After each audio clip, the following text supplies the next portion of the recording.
important is spirituality in healthcare? And how can the public avail of spiritual support from the church? We discuss in this episode of The Chiefs.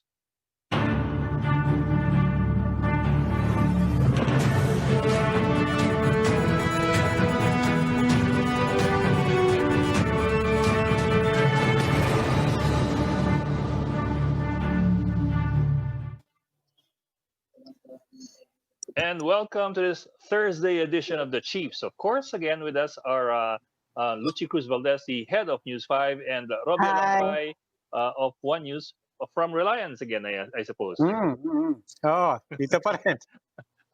Huwag ka na kaya umalis dyan. Magpa-lock-in ka na rin dyan. May setup naman tayo dito, di ba? May setup naman tayo. Hindi naman lock-in ang tawag natin sa kanila. Swerte ka nga, uwian ka eh. Swerte Oo ka. nga naman. Tsaka Oo, may pero- 7-Eleven din dyan. Kayong dalawa. Eh, kahit ano naman gawin mo, may pangamba ka eh. Di ba? Choose your poison. Kumbaga, may pangamba ka kahit anong gawin mo. Tsaka public Yeah. health hazard ako pag matulog ako dyan kasi malakas ako humilik eh. So that's not gonna work. I mean, Bawal what's na your yan. big story Bawal ang noise. today? What's the big story? What's What's the the big story today? Yung mga Well, pugante. No, we Mga actually pugante. led. We led with the mga detainees who Sa escaped from Caloocan, no? Ay, yung sa takas, yung mga Caloocan. puga. Yeah, Oo, at yeah. saka may nag-test ng positive. I mean, Hindi, sa I mean- rapid. Sa rapid. rapid. Yeah, Pero but even- sa swab, hindi. Pero, Hindi, not only, but they were also in an in isolation isolation. facility. Yes, So yes. the full context here, whether you say na reliable yung test or not, the full context was pinag-iingatan that they could have been exposed to COVID. Exactly. Tapos, Mm. hindi, yun ang nakakatawa. Tapos nakatakas silang lahat, di ba? Well, let's hope na wala kang positive doon. Pero biro mo yun, magiging... anyway, it's just amazing how something to me, as basic as guarding prisoners, at saka yung ang tagal na pala nilang nagbabakbak ng Sabihin ko pader eh. para Sabihin. makagawa ng butas. Parang walang nakapansin nun, ano? To me, parang it makes you think, what kind of guarding is taking place there that they don't even know that that's happening right underneath their noses, no? Yeah, I know. So- I was thinking of that, but in fairness, I mean, I don't know if this adds to the context, but I was looking at the images doon sa news report. People might be thinking, di ba, sa detention facility, napakasikip and so on. But this was not the regular detention facility. It was No, an no, isolated not. center. Yeah. Parang empty bodega actually. Maluwag No, but na maluwag yung... Yeah, I know what you're why saying. would you let your It's guard cemento yun down, eh. right? Why would you let your guard These are the kinds of people you want to employ pag gusto mong magpa-construct sa bahay mo nang hindi naririnig ng kapitbahay mo. Kasi Ano maingay magbakbak. Maingay magbakbak. Mga galit ang Hindi, kapitbahay mo raw? pag ano. Hindi. Maliit na pako lang daw. So, the noise must be really minimal. Pero still, it just tells you nga na nobody was really guarding them. Now, maybe it's because it's a COVID facility, a temporary one. So, baka praning yung mga guards na baka mahawa. But still, di ba? I mean, I don't know, wala akong maisip na dahilan kung bakit Pero bossing, makakalusot. kahit pako ang gamit mo, kailangan mo pa rin pukpukin yung pako eh. Oo naman. Pero iba yun sa bag. Iba yun eh. Sa yeah. Diba? Anyway. Yun ang kailangan mo i-employ pag gusto mong mag-repair ng hindi nahalata na kapitbahay. That's true. So, Pero repair ba yun? kinabukasan Sira na, yun. ano, yeah, but also the other big story today is a statement from Pope Francis that seems to have Yes. raised Contradicts quite a lot of comments in effect, no? and controversy even within the Catholic Church. Of course, I was reading about a New York bishop, no, a Rhode Island bishop, a Catholic bishop, who said that it Seeking- contradicts Right. long-standing teachings of the Church. Yeah, so they're not seeking clarification. Diba? Mm. Kasi magulo yun, Magulo yun. No, but let's Even when let's you be- say, even if you Yeah, say let's be- legal protection, di ba, the fact that we used civil union means Mm. it's same-sex union, di ba? Siguro ano na lang, yung semantics na lang ng are you going to allow them to use the word marriage? Yun naman yung Mm. issue doon. Mm. Well, so that the viewers know, itong sabi ng Santo Papa, what we have to create is a civil union law. That way, they are legally covered. Yes. And let's be clear. Again, katulad ng ginawa I don't know, but ikaw, you just read the quote based on the reports. Have you actually heard It's a the documentary. soundbite supposedly? No, lumabas supposedly sa The documentary, but documentary. I haven't heard the actual soundbite. And ito yung pinangahawakan ng mga more conservative elements in the church. They're holding off and saying, "Wait, we want to hear it for ourselves. We want to know what the full context was." But gagaya nga na sinabi mo, a U.S. bishop said this goes against what but that's what everybody is saying, and that's what everybody is recognizing. This is really, if that was really the context of what he said, this is really a major shift in the thinking of at least on the part of the papacy. Let's ask our guest now what he Tamang-tama. thinks. Yeah. Tamang-tama. Okay, Akala niya, let's pag-uusapan natin eh. pag-uusapan din natin ang COVID. Pero it's like, let's bring si Father Jerome Talaga Secillano, tinakot mo eh. the Executive Secretary of the Catholic Bishops Conference of the Hi, Philippines. Father Jerome. Hi, Good good evening po, evening. and thank you po Good for evening. joining us again. Welcome back to the Chiefs. It's been a long time. Naging long head na ho po. Long head na ho kayo. Hello here na. We call it COVID here. There you go, COVID here. Father, of course, we want to talk about the church and how it is dealing with COVID. But if you don't mind, we'll start off with that. Kasi nga, it's something that came up today, and a lot of people are reacting to that. Do we know the context by which the Pope spoke about civil union among same sexes? Well, first of all, I'd like to make this clarification that the Catholic Bishops Conference of the Philippines didn't have yet any statement regarding that one. So whatever I'm going to say here is just a personal opinion. It does not reflect the whole conference. Well, maybe as just an analyst, analyzing it. Number one, I think the best interpreter of that remark is the Pope himself. So I don't know what's really in the mind of the Pope. Okay, he made that remark, so he should interpret it. And right now, there are so many interpretations of varying degrees, different forms, and different content also. Well, with these interpretations, we can see now the divide. There are the so-called traditionalists, conservatives. So it's up to you whether you belong to this group or that group. So you will have that particular interpretation. Yes, but Father, as we wait for that clarification, and it's inevitable that the Pope, the Vatican, the Church will be hounded for that clarification.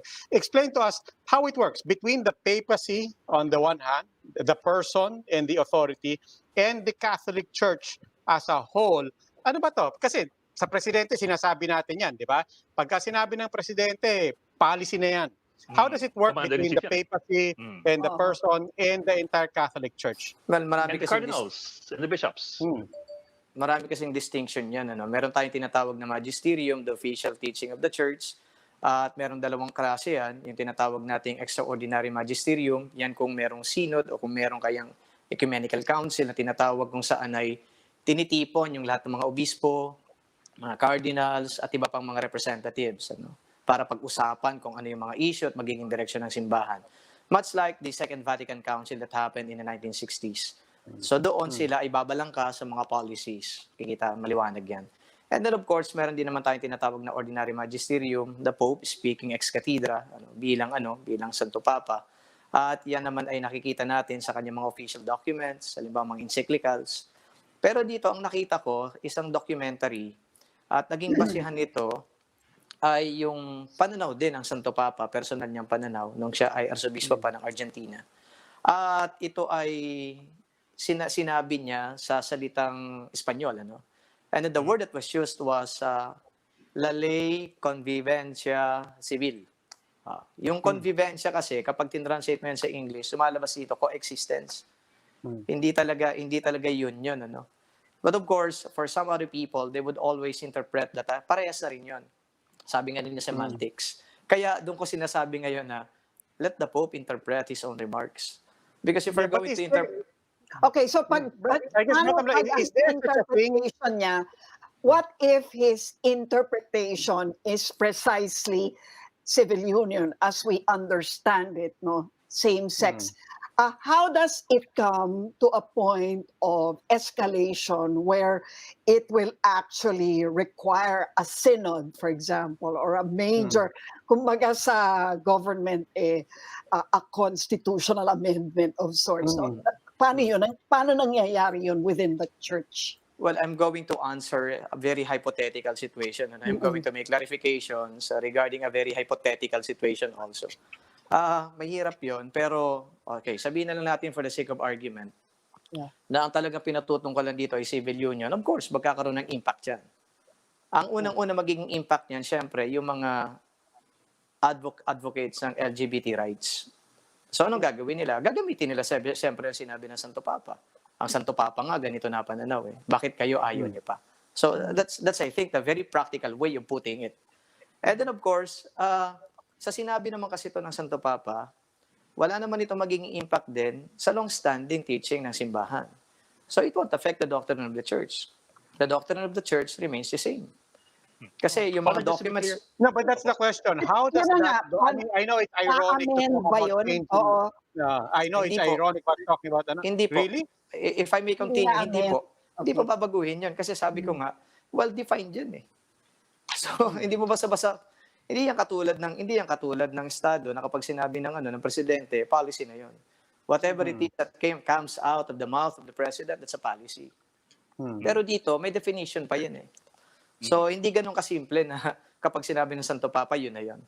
So, kaya nga binanggit ko sa inyo, no? If I may continue, kaya nga binanggit ko sa inyo, hinihimay-himay ko, meron tayong tinatawag na, ito nga, yung synod, yung ecumenical councils, di ba? Tapos, ito pang mga official documents, yung mga encyclicals.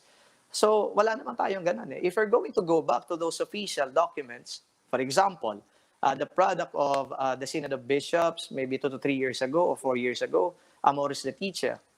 So, nire-enforce dito ng document na yon ng Amoris Laetitia na talagang ang kasal ay para sa babae at lalaki.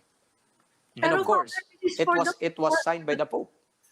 Father, this is the Pope. So, pag-uusapan ba ito ng CBCP? I mean, do you have to meet? Siyempre, tatanungin kayo ng mga, the faithful. You have a lot of people who are seeking your guidance. Magmi-meeting ba CBCP about this statement? Well, I was coordinating with the acting president of the CBCP and then pati na yung ibang commission din, heads ng commission, nagkaroon kami ng mapagpapalitan. So, inintay namin kung ano talaga ang kanilang magiging statement dito. But as of now, wala pa naman ano. But one of the commissions of the CBCP, the Commission on Family and Life, the Archbishop of Lipa, told me a while ago na i-address mo yan, ito yung mga pwede mong sabihin. Yun na nga, in-explain ko sa inyo. Father, what you're saying is that the Pope's words do not make doctrine automatically. They are the Pope's opinions, but they are not doctrine just because the Pope said Correct. so. Correct. Pero Father, what about the concept of infallibility, the concept of papal infallibility, where when the Pope says that what he says is infallible, that means that there is no question that it is true. That undergoes a process, di ba? It's not automatically infallibility. Okay, para maintindihan lang ninyo at saka ng mga nakikinig, ang pinag-uusapan kasi dito, hindi naman doctrine eh. Ang comment lang naman niya tungkol sa, sabi ninyo, civil union.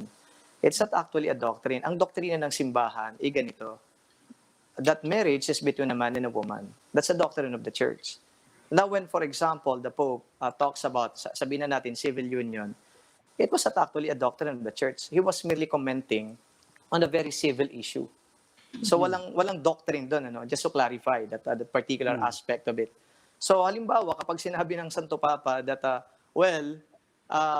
the church now accepts marriage between a man and a man or a woman and a woman, talagang malinaw yun. Doctrinal contradiction yun. Nakuha ninyo. So, walang ganun eh.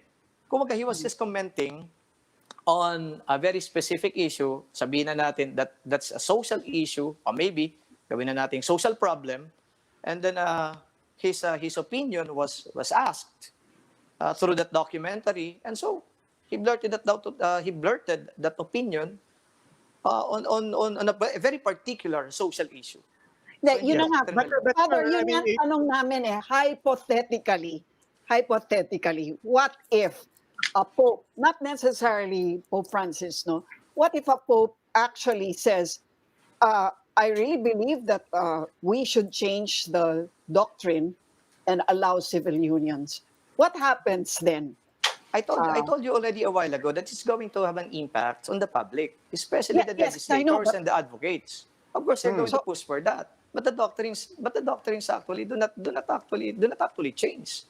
So hindi Yes, mangyayari Hindi naman mangyayari Even yun eh, if kasi the Pope marami says, well, Father, if I could just clarify, there are two things. You're saying two things. You said on the one hand, doctrines do not change. You're also saying doctrines do not change that easily. I mean, that's the first thing I want to clarify. Can doctrines change or not? Because the entire history of the church is about change. You mentioned Vatican II. You talk about, I mean, there was a schism in the 1960s and the 70s when it comes to liberation theology. There's a lot of things about the church that is about change. So I just want to be clear about that because dalawa po yun sa pagkadinig ko eh. On the one hand, you said, hindi, doctrines do not change. On the other hand, I'm also hearing you say doctrines do not change that easily. Just to be both. clear, what? Both. Simple answer to that is both. So it can If you're change. going to look at the history of the Catholic Church, wala namang nabagong doktrina eh. Even the centuries-old doctrines, they remain the same. So it will take a very, I don't know, Okay, but let's cataclysmic take or it on the whatever. level. Yeah, but I want to take it on the level of, as you said, may impact sa public and sa public sphere and sa public debate. But with the Pope saying this, don't you think it's inevitable, even on a political level, that within the church there will be people, there will be priests, there will be members of the clergy, there will be people who will be saying, we need to talk about this because this is what the Pope said. Hypothetically, as you said, yan ang sinabi ng Pope. It's inevitable that there will be priests who will be saying, kailangan natin pag-usapan yan. Inevitable din, mayroong mga magsasabi na, hindi, the doctrine is a doctrine, let's not talk about that. But that's already an impact. How do you handle that? Even here in the Philippines, for example, when some sectors of the church say, no, kailangan natin pag-usapan man lang to. Well, number one, they have to discuss that. As easy as that. Hindi naman yung pwedeng nip in the bud. Hindi ganun yan. Pag-uusapan naman yan. Para talagang makita natin yung ibang nuances, advantages, disadvantages. Ganun naman sa simbahan. Kaya nga tayo merong mga tinatawag na synod, meron tayong tinatawag na ecumenical councils, precisely because they have to talk about issues. They have to talk about changes. If there will be changes in the doctrine, in the pastoral approaches, that's what the church is doing. Kaya yung sinasabi mo, magkakaroon ba ng impact yan sa loob ng simbahan? Magkakaroon din ng impact. Kanina pinag-usapan natin, impact sa society, yes. Impact sa loob ng simbahan from within, yes. And a while ago, you were talking about all these bishops saying that the Pope is wrong, and those saying that maybe he was quoted out of context. So, natural naman na narrative yan. So, kapag may mga ganito na mga medyo, sabihin natin, controversial statements, of course, people will react. And then from within and from outside the institution, there will always be reactions, both negative and positive. So that's what's happening right now. Sige, Father, baka pwede i-shift na natin yung topic, yung introduction ni Ed kanina. Yung kumusta na po yung natin, yung attendance? Kasi magpapasko, we are seeing more people, kahit 30%, 50%. Yung mga tao nasa labas na simbahan, they really want to attend eh. Okay na ba sa inyo yun? Or are you still hoping na madagdagan yung capacity as the Yuletide approaches? Well, number one, the basic consideration while we are adhering to the IATF protocols is we recognize the risk brought about by COVID-19. Kaya kung ano man ang sabihin nila kasi, well, purported, yung mga eksperto sila, sumusunod na lang kami. Ayaw na naman namin na magkaroon pa ng gulo, ayaw na namin na magkaroon pa ng bangayan. Kaya sundin na lang natin. Kaya nakikiusap din nga kami sa publiko na kung 10% yan, sige gawin na natin 10% yan. Kung 60 years old lang yan, okay gawin natin 60 years old. Ngayon, umaasa ba kami na madadagdagan pa yan? Well, the IATF, I think, is evolving also based on the situation. So ngayon, umabot na ng 30%. Now you're asking me, gusto pa ba namin madagdagan yan? Of course, gusto namin. But I think in the long run, the IATF is also going to decide. Magdadagdag din siguro sila. So yun ang nakikita naming pattern dito. Kasi kung nagbubukas na yung mga institutions, pinapayagan na magtrabaho, tapos nilift nila unti-unti, ini-ease out nila yung mga restrictions. So palagay ko naman, sa simbahan din kinakailangan din nilang gawin yun. Paano po kaya pag mga, simbang gabi, yun yung mga we expect talaga a crowd. Tapos lalo na pagka Nazareno na, no? Yung mga ganon. Meron po ba kayong mga naiisip na maaaring gawin sakaling hindi pa akma sa panahon na mag-gathering malaki? Okay. Ang unang-una nakita namin na pwede maging hadlang sa pagtitipon-tipon sa simbang gabi, yung restrictions nila, curfew, for example. Ngayon, ang curfew is 10 o'clock and then you lift the curfew at 5 o'clock in the morning. Usually, ang simbang gabi ay ginaganap yan. Yung anticipated, mga 9 o'clock yan, 8 o'clock. So kung 10 o'clock, medyo alanganin.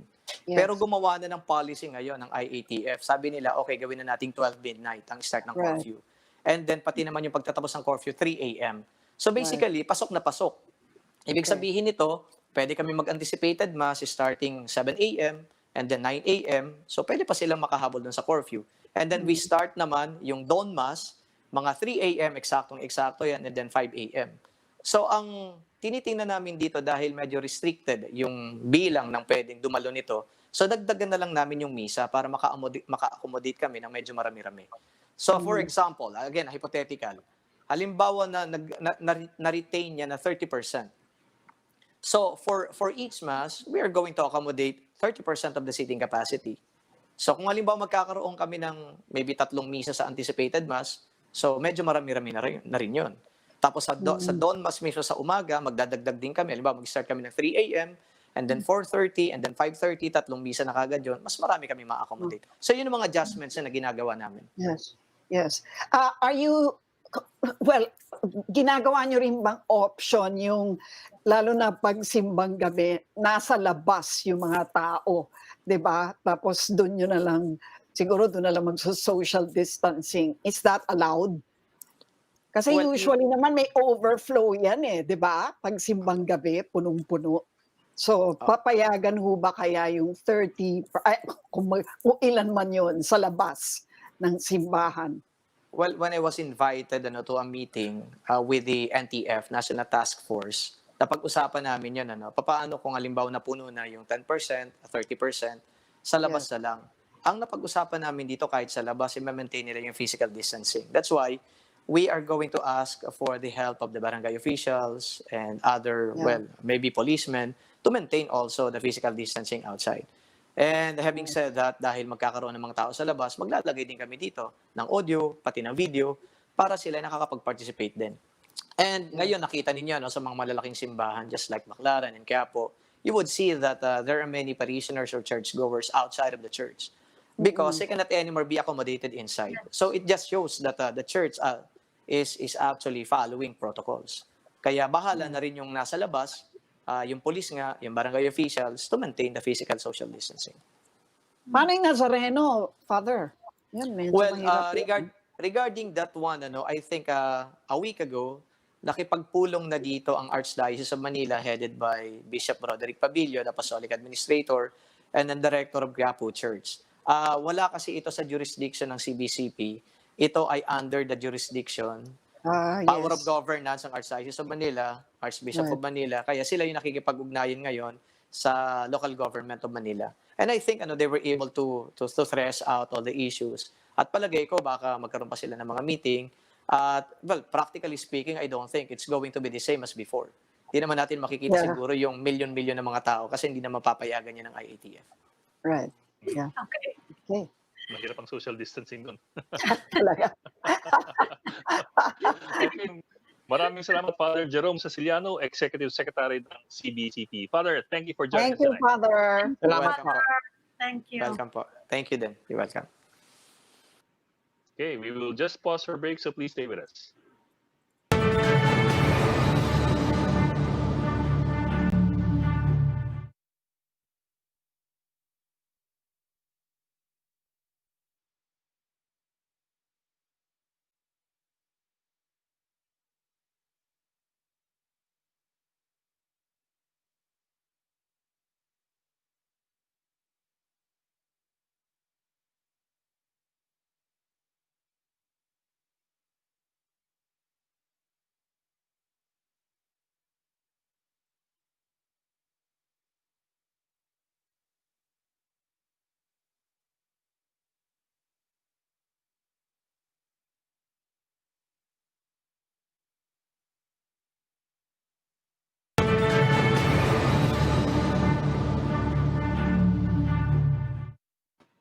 Welcome back to the Chiefs. We're now in the final stage of our conversation.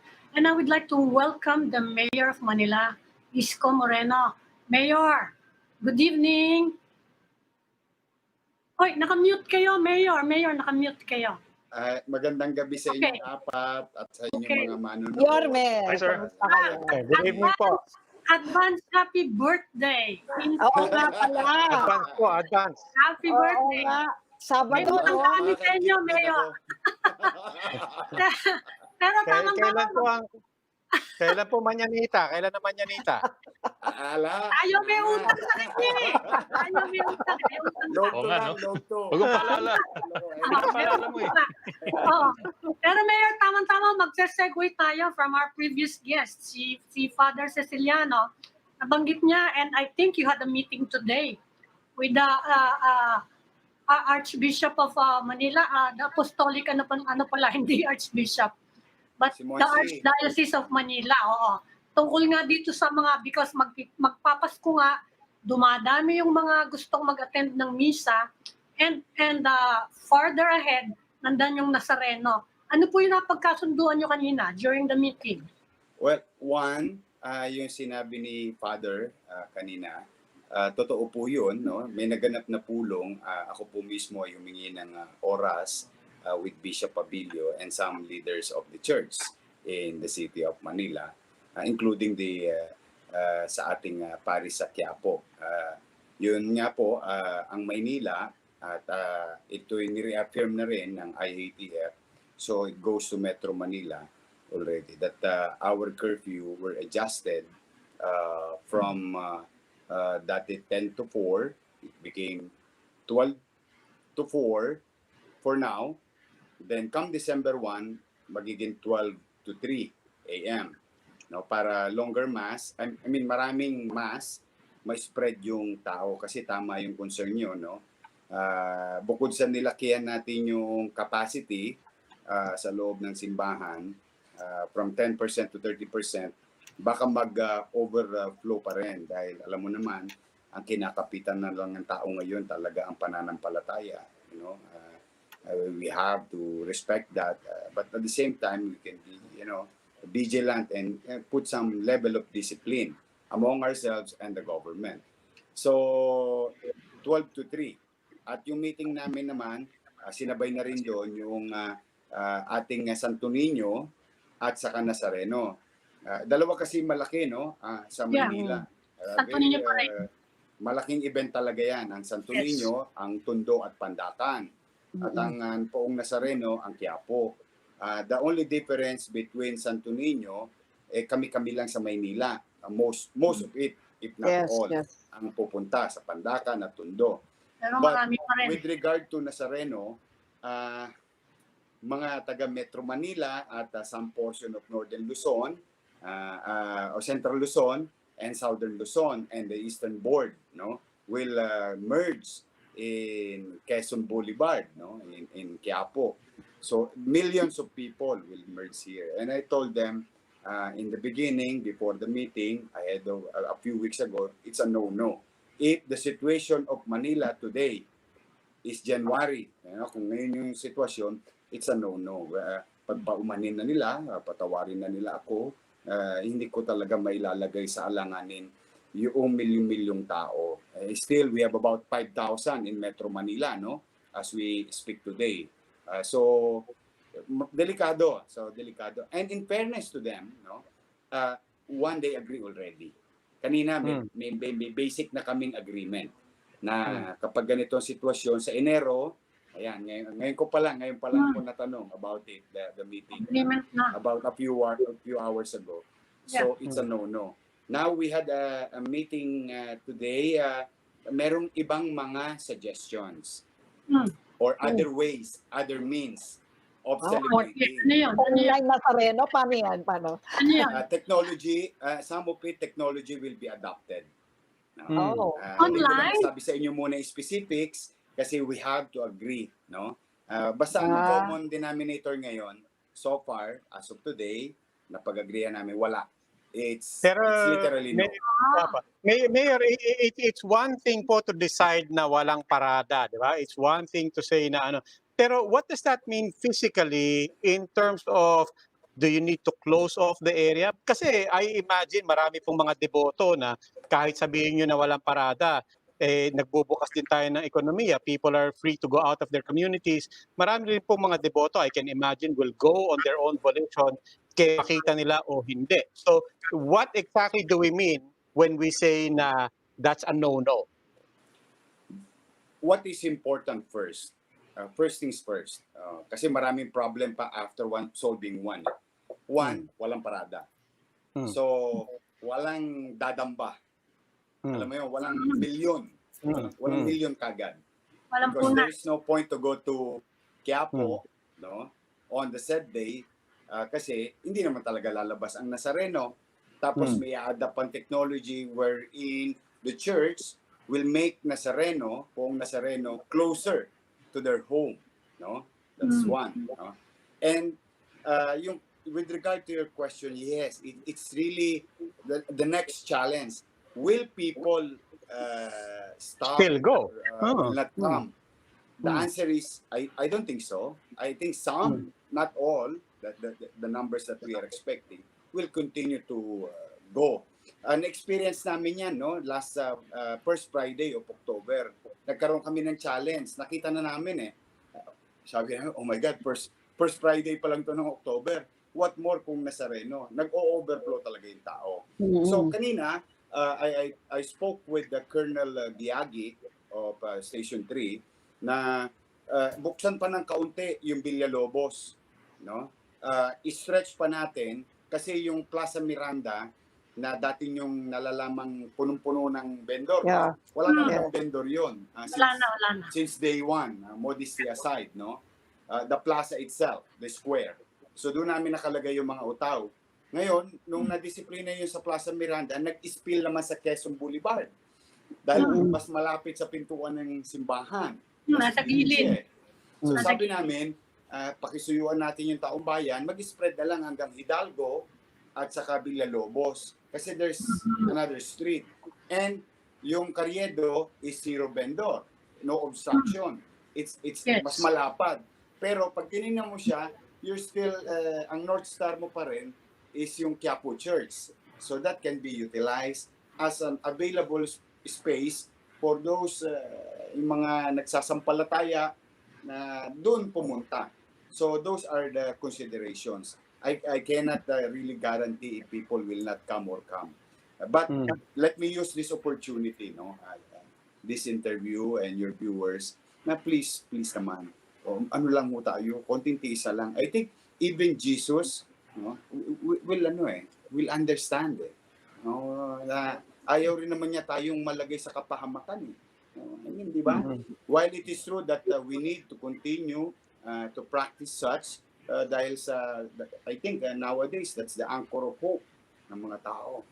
Gutom ang tao, walang trabaho, they're hoping na God will listen to them, to their request. But there are ways, our parents, my mother told me very, very clearly, sabi ng nanay ko, kahit saan, anong oras, anong ginagawa mo, pwede mo makakausap ang Diyos.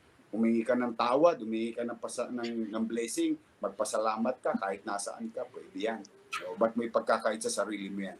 But kasi minsan, for purpose of symbolism, when we're closer, as me, as a Catholic, I wear cross. You see cross in my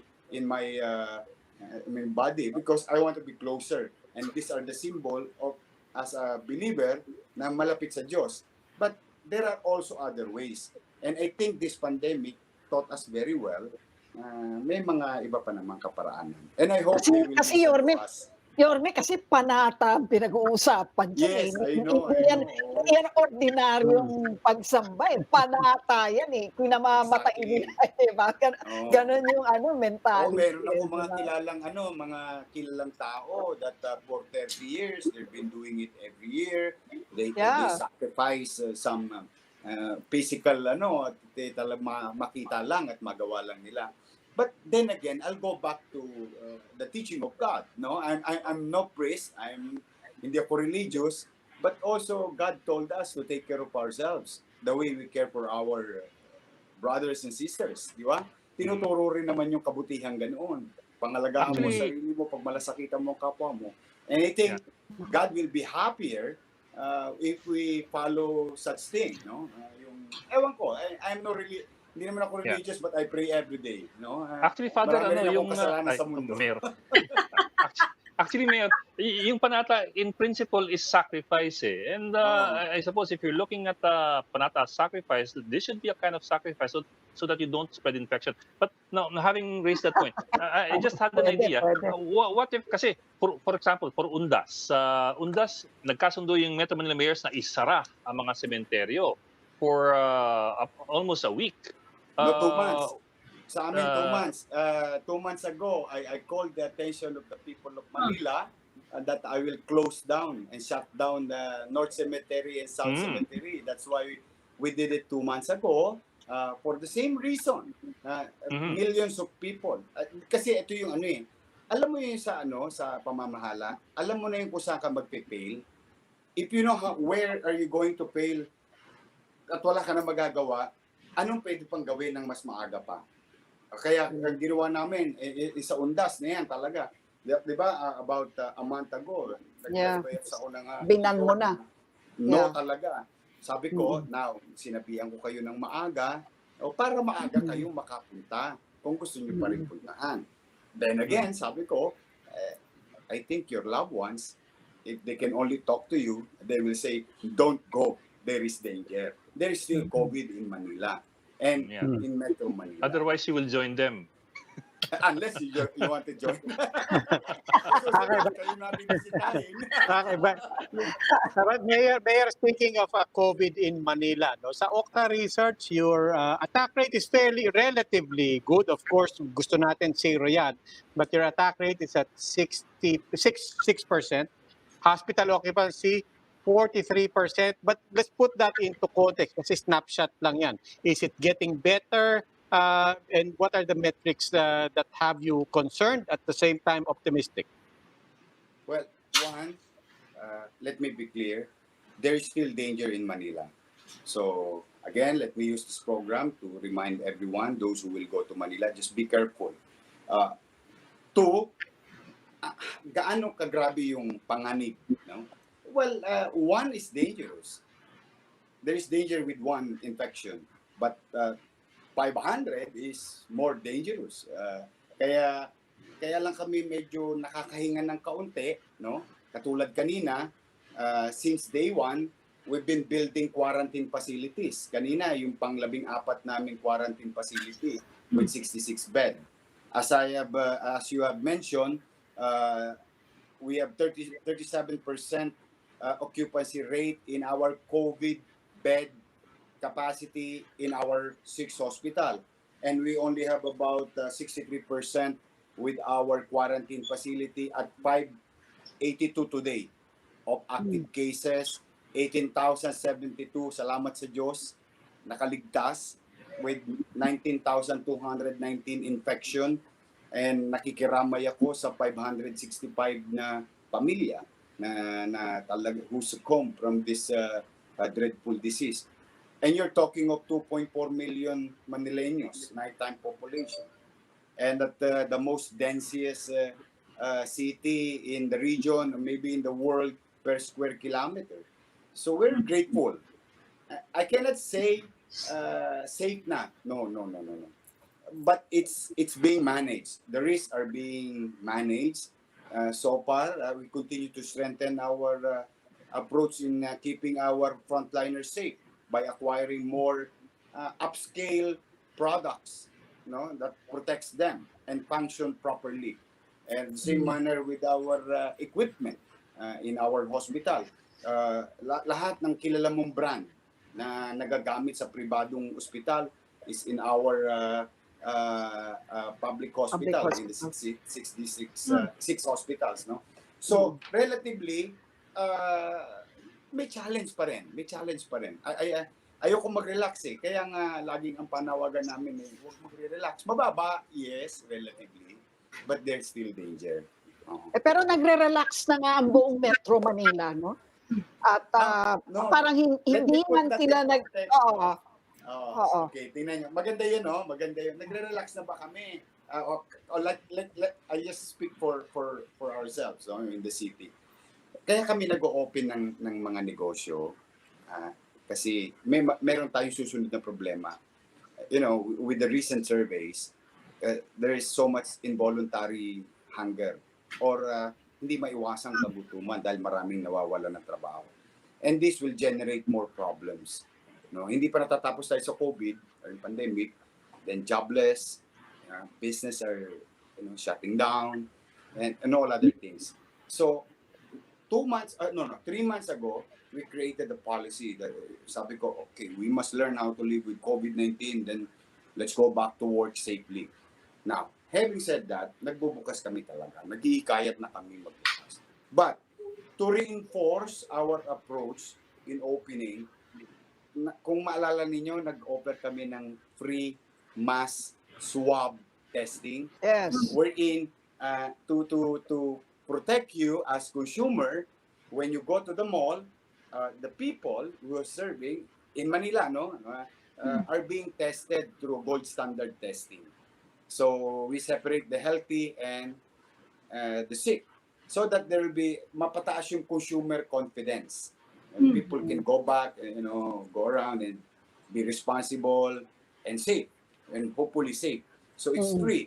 At tapos, merong umariyang problema naman. Noong nagtetest naman kami ng mga pedicab driver, jeepney driver, e-truck driver, empleyado ng mga malls, nagka-problema. Meron silang isang concern, which is a very valid concern. Natatakot ngayon mag-test yung mga empleyado kasi pag nag-positive sila, dahil conservative ang approach namin, kina-quarantine namin sila. Right, lahat ng mga breadwinner contact. sila. Yes. So, 3 days ago, Wala let me sweldo. share it to you here. Again, let me share it to you here. 3 days ago, we came up with another concept. Lahat ng magpa-positive na empleyado na tinest namin under the mass swab testing, binibigyan namin ng ayuda, minimum of 14 days, maximum of 1 month. So may kasama pang Yes, ayuda. isa para mawala yung bagabag. Alam mo, kasi matatakot yun eh. Alam mo tayo, ako, sidecar boy ako. Kahit ako may nararamdamang ubo, kung kaya pa ng katawan ko, titirahin ko pa eh. But the thing is, this is not a normal ubo or lagnat. It may be corona virus. Yes. And it can spread easily. Yeah? So, magsisinungaling ako. Hindi ko intention magsinungaling kasi gusto ko lang mabuhay dahil kundi magugutom yung pamilya ko. So to raise the warning, mapapanatag namin sila, we provided, and it's been on the way for the past few days. Naumpisahan na tong program na to. Yes. 3 Umpisa days na ago. And we continue lahat na nagpa-positive.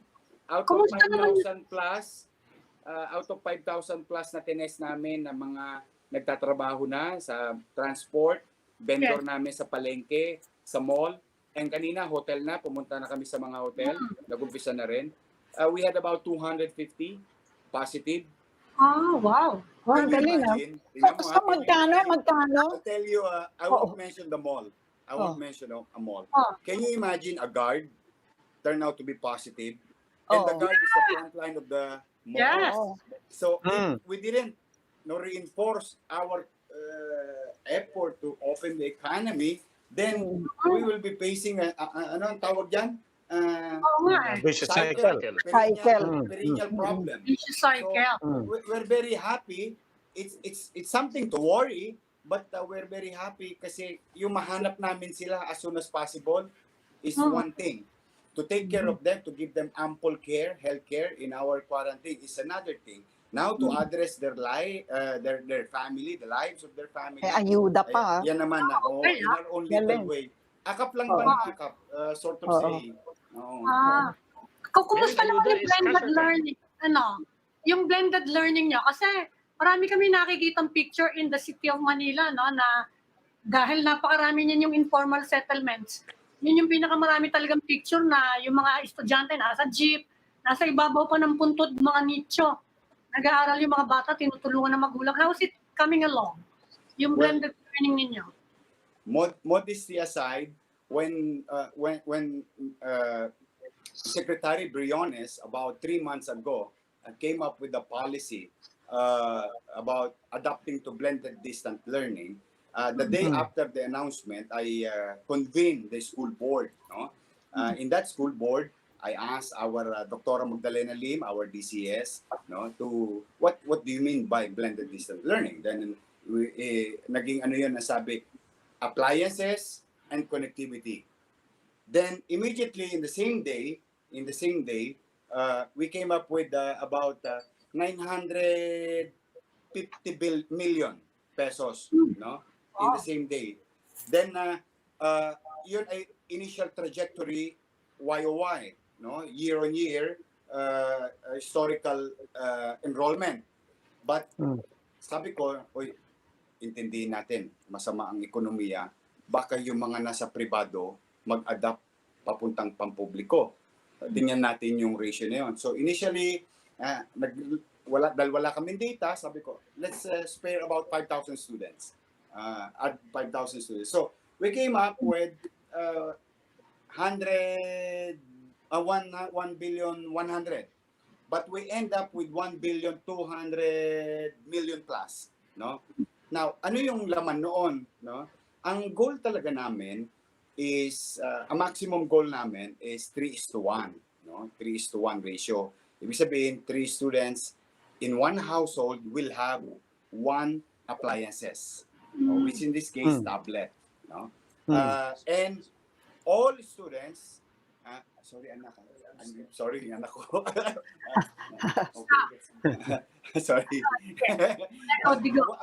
Lahat ng estudyante ay magkakaroon ng SIM card.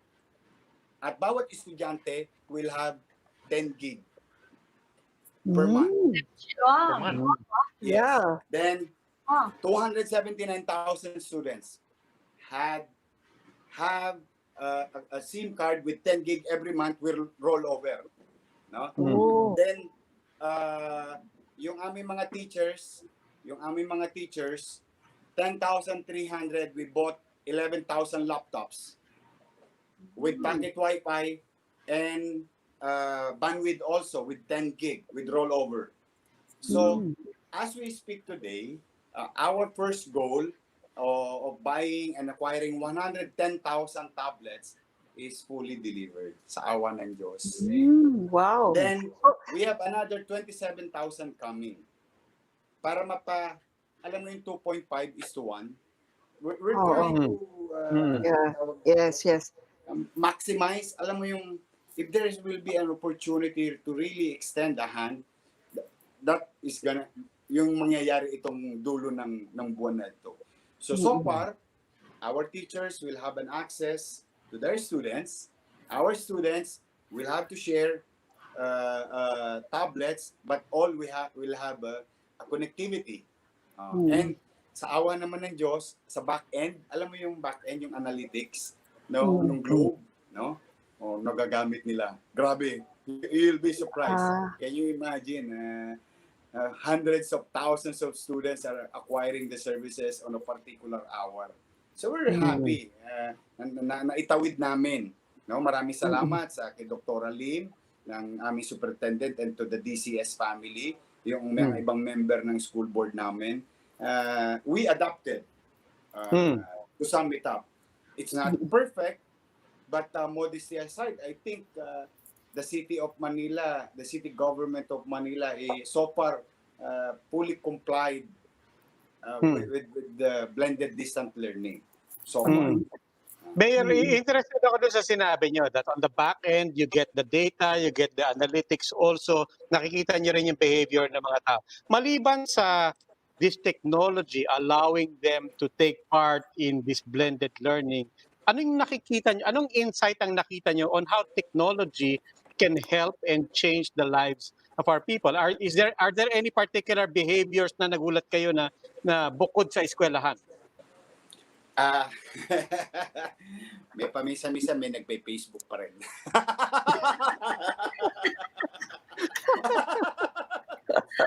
But with all the retention, sayangin yung bandwidth nyo, yung data ninyo. Okay, now, seriously speaking, if No? We'll continue with adaptation to this technology. I think magagamit namin sa pagsiservisyo. You know that we have Go Manila, di ba? The online payment of taxes. Yung nagsimula kami, business permit saka amilyar. Now, pati cedula, online na. You can acquire it online. You can pay online without going to City Hall. Now, birth certificate. Now, meron na kaming bago. Death certificate. Pwede na rin. Susunod namin, non-contact OBR na. No, yung traffic violation, you'll be billed and you can pay online. You don't have to go here and all other things. So if we are going to this direction and the people is forced to good to adopt, siguro this is a good chance for us, sa pangkalahatan as government, to really utilize this opportunity. Na mag-adapt na talaga ng less discretion, less human intervention, Less and corruption. naturally, you know the result of that words, no? Those actions. Okay. So, kami tinitingnan namin yon. In fact, modesty aside, talagang aggressive ang pagbubukas namin ng mga services na kinukuha ng UTAW sa City Hall. You don't have to go here. We just send it to your respective home. In fact, a lot of OFWs are paying online. A lot of people in Visayas and Mindanao who has property in the city used to go here just to pay for the amilyar, are paying online with us because we are the only city who has an end-to-end solution, no? With the sister company of PLDT. Sila nag-arrange talaga lahat. Tapos, ang maganda pa, walang naka-float na pera. So, nagbayad ka, di ba usually pino-float sa payment gateway? Ito, wala. Todas agad, pag yadba mo, pasok agad sa amin. So, madali namin ma-audit if somebody will claim, or maybe they're going to start printing again na receipt in recto. Hindi ka bayad ni, natulongges ka. So fully computerized na talaga, no? Operations at saka ang systems and services, which is good. Yeah. Oo, pero kumusta naman ang negosyo diyan, Yorme? I mean, yung mga MSMEs diyan, lalo na ngayon na sinasabi nila dapat magbayad ng 13th month, 'di ba? Kumusta ho ang lagay ng mga negosyo dyan sa Maynila? Anong suporta ang binigay ng lokal gobyerno sa kanila? Okay. One, we've been promoting it's been 3 months now, yung buy local, eat local. That's one. Another, after a few weeks, we came up with Restaurant Week. Then another thing is we start going to the mall and showing to the people it's safe to go to the mall. And then, simple health protocols are being practiced. Then on a legislative matter, nagbibigay kami ng mga tax credit about 2 months ago on specific industries na tumulong sa amin as a matter of gratitude. Third, we are again from last year, naalala ko yung interview ko dyan, sabi ko sa inyo, ibababa ko yung buwis despite na masama yung aming adverse yung aming financial situation, which we did. And I think it's timely that ibaba rin namin ngayon. Yan pinag-iisipan namin, lalo na sa amilyar. Sa amilyar. Kasi para yung bigat nung nagpapaupa at umuupa, maibsan namin. Then we made our testing free because it's either way. It's either the employee will shoulder the cost or the business owner will shoulder the cost because under the protocol, you cannot go back to work without testing. And the most acceptable testing now is swab test. And swab test costs you about easily 4,000 pesos. We went in between the employees and the businesses. So, yun yung mga pwede pa naming may tulong. Now, if meron pa kami maiisip we will do so. Because what we want, alam mo yung delayed gratification principle, kaysa mawala, pag nawala, katay din ng empleyado. Alala rin yung empleyado. And that's worse for any city to happen. More jobless in your community, the result of it, it's a ticking bomb. No? Talagang magkakaroon ng hindi magandang mangyayari. Revolution. Okay. Yeah, and I don't like that. Okay. I'd rather attend to pandemic because now we can quantify. Now we can go ahead with the numbers, be ahead with the numbers. Now, because of machine, it can help. Now, because of the practice of our medical frontliners, we can take care of the patient. But chaos is something that you don't want to, medyo iba yon, ibang uri yon, no? Kasi gutom ang tao. Kaya kung kinakailangan karguhin namin, sa balikat namin yung ilan, magparaya kami, saka na lang kami bumawi, then so be it. If there is a way for them just to survive, no? I've been telling them, I've been talking to them, nobody here, sabi ko pag nagsusum kami, nobody here in his right mind na makakabawi nang nawala sa 7 months. Let's be practical and be honest to ourselves. Let's now go to the next step. How to survive. Just to survive, wala kayong sa warehouse ninyo, walang nakatambak na produkto.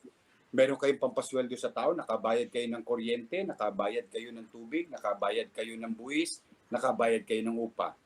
Tapos, kumita ka ng konti, pasalamat ka sa Diyos dahil buhay ka pa. Ganun na naging communication namin sa kanila. So, we really wanted to be with them, and fair and straightforward talking to them, para at what they can expect and what we should do together. All right. Okay. Mayor Isko Moreno ng Manila, Yorme, hari nawa, magawa na namin ang aming panlibre para sa inyo. Nakita niyo na ba yung anda? Hindi ko nalimutan ng aming Oo nga pala, no?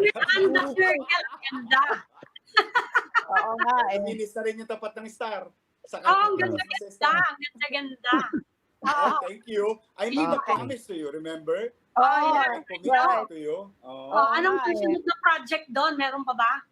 Yes, we will continue to clear all the roads, definitely. Even though we're still in the pandemic, we'll try to make it as normal as possible. Pursue what we have started. And the next is Loton Underpass. After Lagusila, yeah, Loton Underpass. And more greens in the area, more greens in the city. And less solid waste material in our body of water.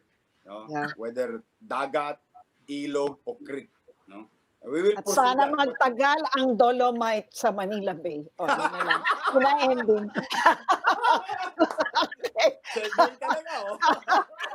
Ngayon, para magtagal yung Dolomite, semento na lang natin. Basta, we'll try to protect the air and the water in our own little way as local government unit. Alright, salamat. Maraming salamat po, Mayor. Okay. Happy birthday po. Happy birthday. Happy birthday. Ingat kayo. Okay. Oh, di ba? Okay. Dapat nga para magtagal yung Dolomite, hinalo ng semento eh. Putirin yun, di ba? Ay, okay. Okay, we've gone over time, so time to say goodbye. Tomorrow's a Friday, so it's a Friday. Happy weekend, Kamo. Okay. Nanggigigil na sa weekend. Nanggigigil na. Okay, that'll be all for this Thursday edition of the Chiefs. We hope we'll discuss here. We'll keep the conversation going. I'm Edling Gao for News. I'm Mami Pamintuan of the Philippine Star. I'm Lucy Cruz Valdez of News 5. I'm Robbie Alampay. We are One News.